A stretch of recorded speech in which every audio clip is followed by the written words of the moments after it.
aousubillahi min asheytaan irajim bismillahi rahmaani rahim asalaamaaleykum wa rahmatullahi taala wa barakaatu. Mbokk yi di seetaan seen canal Actu ñu ngi leen nuyu te leen ziara ñu ñëwaat ci naafilay bis bi. ñu tolloon ci guddik ñaar fukkeel ak juróom-ñaar ku ci julli fukki rakka ak ñaar bu ci nekk mu jàng ca Fatiha ak ina anzalnaahu fukki yoon ma baamu ko.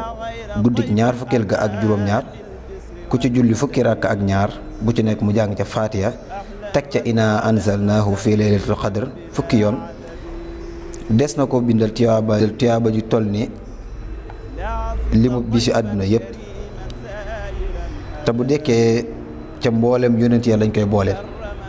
kon loolu moo nekkoon naafila bis bi.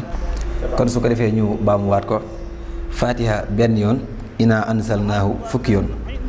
kon ñu jox leen dig daje ba suba ci waxtu yi incha allah.